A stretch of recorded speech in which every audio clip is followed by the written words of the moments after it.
બધા જ ભેગા છે ને એટલે આપણી ઉજળી પ્રતિભા છે. પણ છતાંય સાંભળો તમે, આવી રીતનો કાંઈ પણ મન મોટાવ થાય ને, મતભેદ કે મનભેદ થાય ને, એટલે બધા જ ભેગા થઈને ક્યાં જાય કે ઘરના મુખ્ય વડીલો હોય ને એમની પાસે જાય.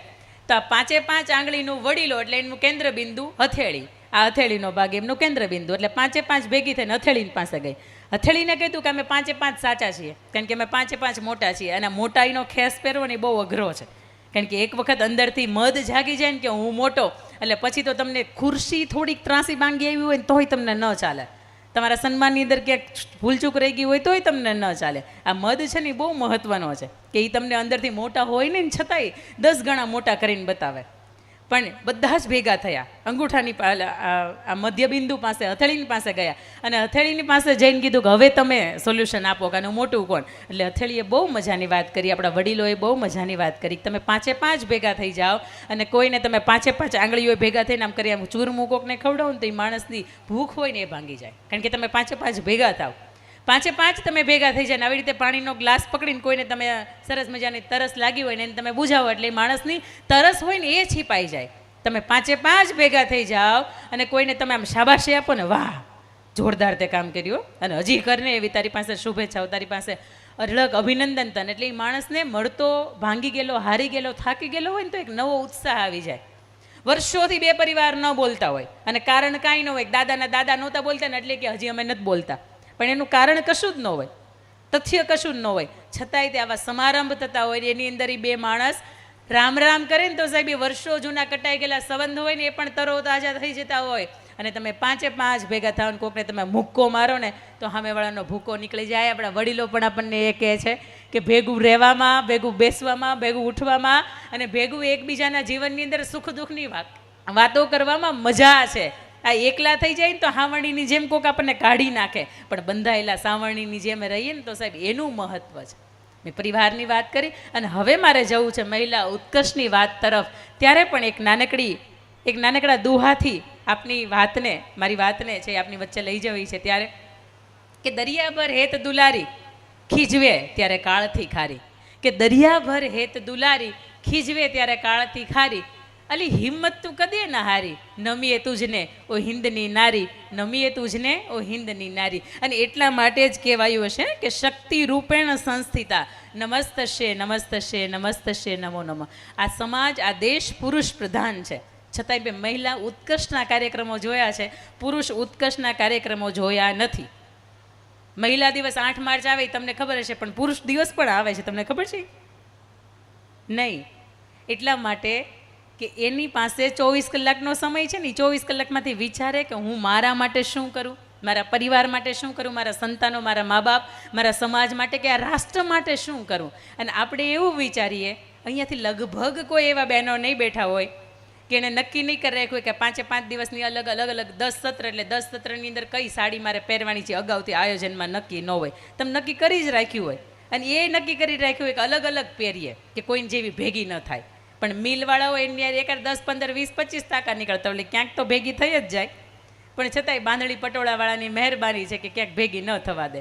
પણ એક છે કે આ પુરુષોએ લગભગ 4 કલરની વચ્ચે આ જિંદગીને ખપાવી દીધી છે. એક બ્લેક કલર હોય, એક વ્હાઇટ કલર હોય, એક બ્લુ હોય ને એક ગ્રે હોય. અને આપણી વચ્ચે અહીંયા શરૂઆતથી લઈને છેક સુધી જોઈએ ને તો કલરે કલર કેવો કલર રમીએ ને તો હવાર પડી જાય. આજે હાંજ પડે એ તો નક્કી.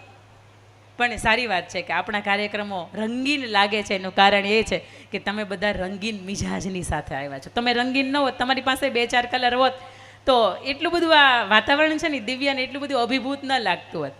પણ એક એ પણ છે કે જ્યારે એણે 4 કલરની અંદર જિંદગીને ખપાવી નાખી છે ને, એટલા માટે આ પુરુષ ઉત્કર્ષના કાર્યક્રમો નથી કરવા પડતા, પણ મહિલા ઉત્કર્ષના કાર્યક્રમોની વાત થાય છે ત્યારે એક સત્ર જ્યારે તમને ફાળવ્યું છે ને, એ પણ આ વિચાર કોનો હતો? પુરુષોનો, ભાઈઓનો જ વિચાર હતો કે એકાદું સત્ર આપણે મહિલા ઉત્કર્ષ માટે આપીએ.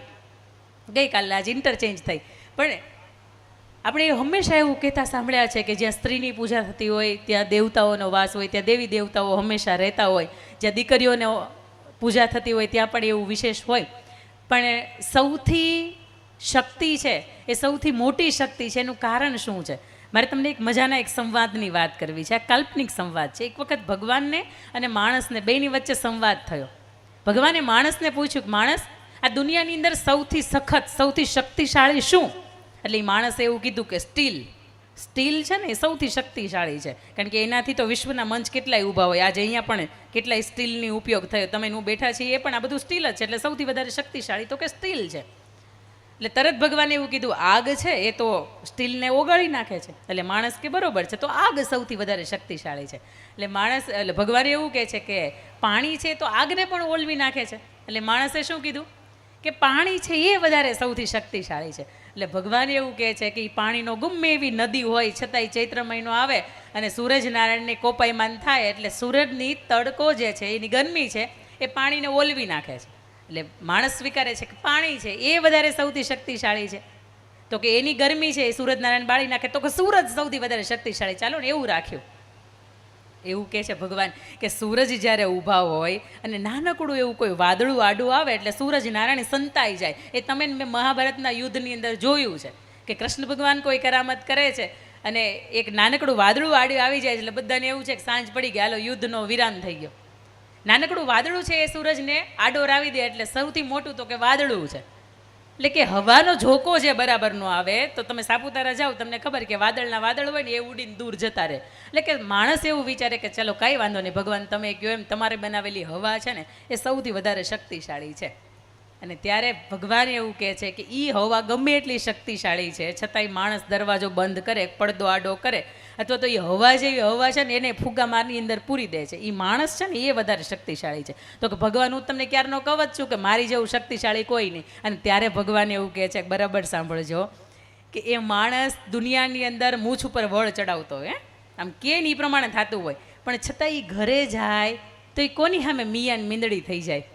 અને ત્યારે માણસ સ્વીકારે છે કે હા એ શક્તિ સ્વરૂપ છે કે ઘરે કદાચ મારી દીકરી બેઠી છે, મારી બહેન બેઠી છે, મારી પત્ની બેઠી છે ને મારી માં બેઠી છે. આ ચાર જ શક્તિ એવી છે કે જે મને નમાવે છે કે મારી આંખની અંદર આંસુ પડાવે છે, બાકી વિશ્વની તાકાત નથી. ને ત્યારે ભગવાન એવું કહે છે કે બસ એ શક્તિ છે ને એ જ આ ધરા ઉપર સૌથી વધારે શક્તિશાળી છે. કારણ કે જનની એક આપણને જન્મ આપે છે અને બીજી જનની એવી છે કે જે જગદંબા સ્વરૂપે જે આપણી રક્ષા કરે છે. કદાચ આ પૃથ્વીની ધરા ટકી છે એનું કારણ એ છે કે આ શક્તિ છે. જો શક્તિની કૂખ ન હોત તો આપણને વીર પુરુષો મહાપુરુષોની ભેટ ન મળી હોત, તો આવા મંચસ્થ કાર્યક્રમો છે એ પણ કદાચ શક્તિનો સાથ ન હોત તો ન થઈ ગયો હોય. આ કાર્યક્રમની અંદર રાત્રે કદાચ એવું પણ બને કે કાર્યકર સમિતિ છે ને રાત્રે 2 વાગે ઘરે જાય, કોઈ કારણથી અહીંયા મોડું થાય, પણ ઘરે ગયા પછી પૂછે ક્યાં હતા, હું કામે ન હતા. આ 4-5 દિવસ મળે ને ત્યારે ભાઈને એમ થાય કે બરોબર છે હવે મારું કામ છે ને કોકને સોંપી દઉં, મારાથી નહીં ભેગું થાય. એક તો થાક્યા પાક્યા રાતે 2 વાગે ઘરે આવ્યા હોય ને તો એ સારો આવકારવા ન મળે, પણ આ શક્તિનો ખરા અર્થની અંદર સાથ છે ને એટલા માટે આવા કાર્યક્રમો ભવ્ય રીતે નહીં 5 દિવસ સુધી થાય. બાકી તમે સૌરાષ્ટ્રની ભૂમિ ઉપર આટો મારજો, લગભગ અડધા દિવસનો કાર્યક્રમ હોય. એમાં નિયાણીઓને સન્માન આવી જાય, વડીલોને સન્માન આવી જાય, એમાં રાજકીય સભા પૂરી થઈ જાય, એમાં મહિલા ઉત્કર્ષ પૂરો થઈ જાય, અને જે પણ સ્થાપના કરવાની હોય, જે પણ યજ્ઞ હોય એ પણ બધું જ પૂરું થઈ જાય. પણ આ શક્તિનો સાથ છે, શક્તિનો સમન્વય છે અને એનો આપણને હોંકારો છે ને એટલા માટે આપણે આવા 5-5 દિવસના કાર્યક્રમો કરી રહ્યા છીએ. પણ આ મહિલા ઉત્કર્ષની અંદર આ 4 શક્તિઓ છે ને એના વિશેષ મારે એની ઉપર જ તમને વાત કરવી છે. સૌથી પહેલી વાત કે દીકરી તમારે મારે આંગણે છે ને એટલા માટે આપણું આંગણું ખનખન નાચતું છે. પાયલનો જણકાર કોને કહેવાય? દીકરી છે એટલા માટે ખબર છે. આ લાલી લિપસ્ટિક ને મેકઅપ કોને કહેવાય? નાની નાની દીકરીઓ છે, ઢીંગલી છે એટલા માટે ખબર છે. અને 16 શણગાર કોને કહેવાય? નાની નાની ઢીકલીઓ તમારે મારે આંગણે રમે છે ને એટલા માટે. પણ ખબર નહીં છતાંય પહેલી દીકરી આવે તો એને હસતા મુખે તમે સ્વીકારો છો કે હા મારે તે લક્ષ્મીનો અવતાર થયો. બીજી ત્રીજીમાં મોઢું કાં બદલી જાય? સાચું બોલજો, આ નરી વાસ્તવિકતાને છે ને, સત્ય છે ને. કેમ ભાઈ? ભગવાને જે પણ નક્કી, અને બીજું કે તમારો જે પણ પ્લાન હશે ને એની કરતાં માસ્ટર પ્લાનરે જે પ્લાન કર્યો હશે ને એ બહુ સમજી વિચારીને કે બહુ ચોકસાઈ ભર્યો કર્યો હશે. એટલે તમને એમ થાય કે મારી ઘરે બીજો દીકરો આવવો જોઈએ, પણ બની શકે કે ભગવાને બીજી દીકરી આપીને તમારા લેખ છે ને એ બદલવાના હોય એટલા માટે બીજી દીકરી આપતો હોય. અને તમને એમ થાય કે દીકરીનો જન્મ એમને એમ થઈ જાય એમ. હજારો વૃક્ષો વાવો, હજારો ગાય માતાના દાન દો, લાખો કરોડોના સોનાના, ચાંદીના, હાથીના, અશ્વના દાન દેવાય, અને એ તમારા ભાગ્યની અંદર તોય જો લખ્યું હોય ને તોય આંગણે દીકરી આવે, બાકી દીકરી એમનેમાં આવતી નથી. અને સાહેબ મારે પણ આંગણે જ્યારે 2 જોડવા દીકરીઓ છે, આજે સમાજ કદાચ મને ઓળખે છે કે સમાજની વચ્ચે જવાનું થયું છે, હું એવું જ માનું છું કે બેનો જ પ્રતાપ છે. કારણ કે છેલ્લા 4.5-5 વર્ષથી આ સમાજની વચ્ચે છું. એ બેના આવ્યા પછી, એ બેની અગવડતા સગવડતા સાચવ્યા પછી પણ જ્યારે જ્યારે પરિવારની વચ્ચે બે દીકરી હોય ને ત્યારે હંમેશા સમાજ એને પૂછતો હોય દીકરાઓ આવવાનું દુઃખ દીકરા